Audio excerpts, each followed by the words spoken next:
Blottis au fond d'un terrier sombre, 3 petits renardeaux attendent le retour de leur maman. Les diablotins ont seulement 1 mois. Ils ne sont encore jamais sortis dehors.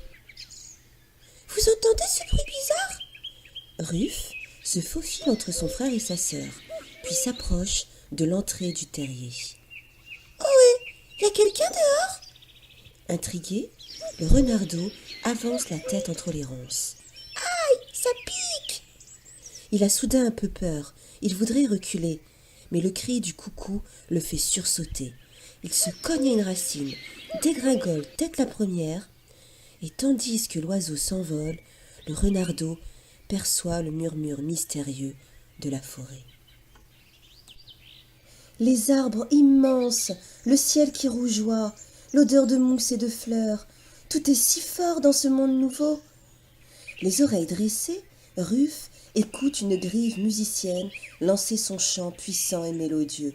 « Rif, Rouf, venez me rejoindre !» Son frère et sa sœur n'osent pas sortir du terrier. Au loin, une grenouille rousse se met à coasser. Dans le ciel passe un vol d'hirondelles. Insouciant et joyeux, le renardeau poursuit une libellule. Brusquement, l'air s'agite au-dessus de lui. Des griffes se referment sur ses flancs.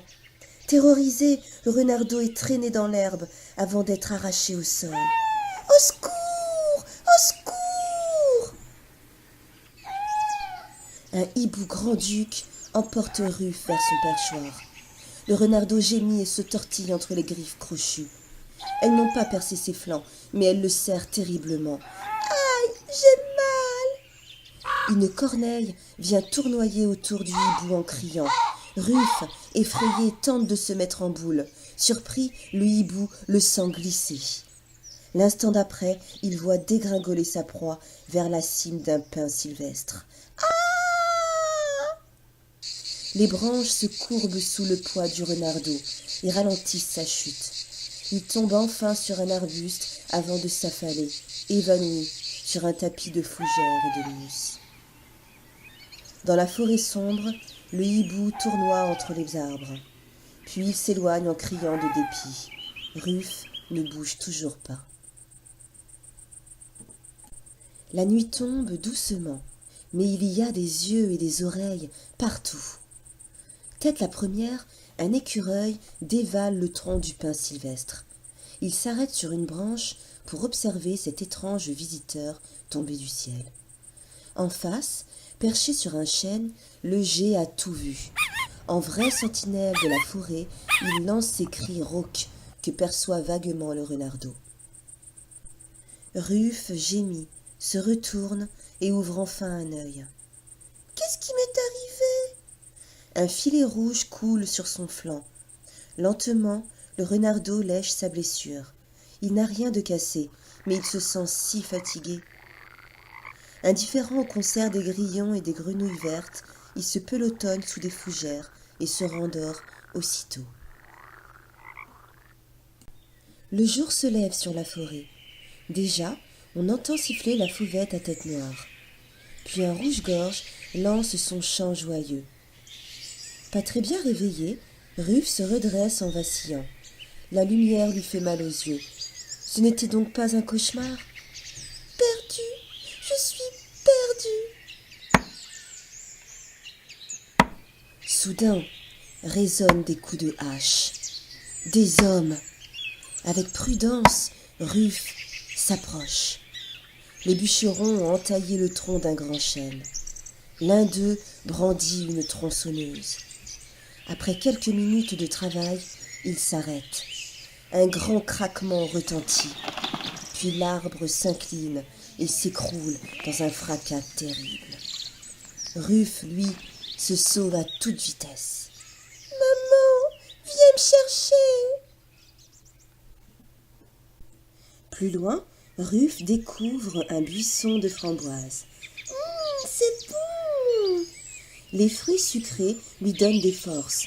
En mangeant, il observe un troglodyte qui construit un nid de mousse et de feuilles sèches. Le soleil est haut maintenant. D'instinct, le renardeau sent qu'il lui faut trouver un abri. Il s'approche d'un vieux chêne abattu et se faufile dans le tronc creux. Mais des bruits étranges résonnent autour de lui. Pire encore, quelque chose grouille sous son pelage. Berk, ça bouge!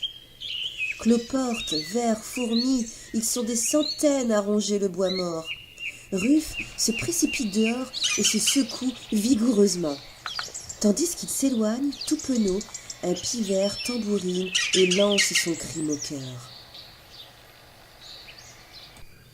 Plus la matinée avance, plus le ciel se fait menaçant. Les insectes volent bas, l'air s'épaissit, des nuages noirs apparaissent. Vers midi, l'orage éclate enfin. En quelques secondes, c'est le déluge. Effrayé, Ruf aperçoit entre les gouttes l'entrée d'un terrier. Mais qui habite ici? Le renardeau s'engage sans hésitation et se retrouve nez à nez avec une grosse tête noire et blanche. S'il vous plaît, je voudrais juste m'abriter. Le blaireau le renifle en grognant, puis il se retourne et disparaît dans les profondeurs. Les renards ne sont pas ses ennemis.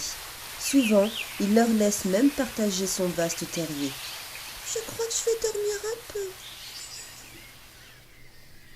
Peu à peu, l'orage s'éloigne. Vers la fin de l'après-midi, Ruf entend passer des promeneurs dans la forêt.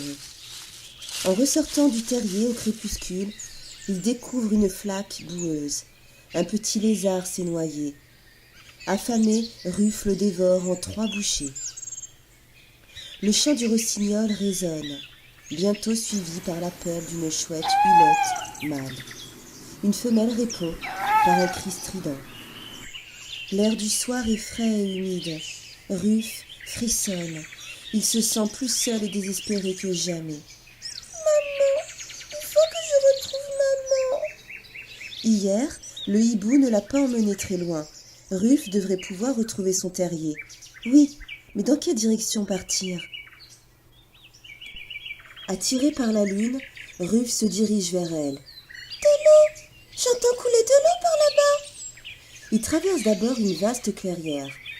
En suivant le bruit, il arrive au bord d'un ruisseau d'eau fraîche et limpide. Ruf se penche et boit avec délice.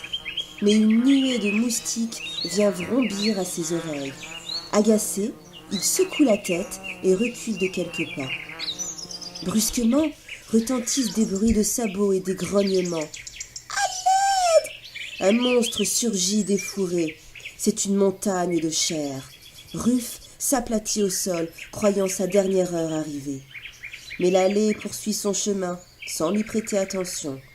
Derrière elle, 5 petits marcassins marchent en file indienne. « Hé, les amis, vous ne voudriez pas d'un autre petit frère ?» Ruf est épuisé, il a si mal aux pattes. Soudain, un bruit dans la nuit lui fait dresser l'oreille. Il aperçoit un lièvre affolé bondissant en zigzag. Derrière lui, une renarde s'élance et le plaque au sol. Saisi à la gorge, le lièvre a cessé de vivre. Maintenant, la renarde se repose. Ruf reconnaît son odeur. « Maman !» Fou de bonheur, il se précipite, mais sa mère retrousse les babines d'un air menaçant. « Maman, c'est moi, Ruf !» Tremblant, il n'ose plus avancer. La renarde le flaire, indécise. Elle sent sur son pelage des odeurs étranges. Pourtant, on dirait bien son petit. Quand elle lui lèche le museau, le renardeau se sent fondre d'émotion. Après avoir nettoyé Ruf pour l'imprégner de sa propre odeur, tous deux prennent le chemin du retour. De curieux grognements résonnent soudain. 2 martres se disputent, sans doute pour une femelle. Puis l'une abandonne et disparaît en 3 bonds avec sa longue queue qui ondule. Une mère chevreuil pousse quelques brefs aboiements. Elle cherche à les éloigner. Caché dans un fourré, son jeune faon n'est pas loin. Au détour d'un buisson, Ruf reconnaît une odeur de muguet.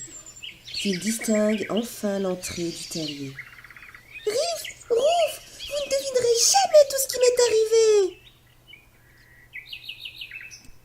Plusieurs mois ont passé. L'automne est arrivé. avec ses odeurs de champignons et ses bruissements de feuilles mortes. Comme son frère et sa sœur, Ruf est devenu un renard vigoureux. Âgé de 5 mois, il connaît tout de la forêt. Bientôt, ce soir peut-être, il quittera sa famille et s'en ira conquérir son propre territoire. En attendant, il guette un petit mulot sylvestre qui furette sur le sol sans se méfier. Ruf se concentre, se prépare à bondir. Maman! Quel est donc cet énorme bruit? À 10 mètres à peine, le cerf a lancé son brame. Pour lui, la saison des amours commence. Les pattes tremblantes, Ruf sent son cœur battre à tout rompre. Oh, ce soir, je vais quand même rentrer au terrier.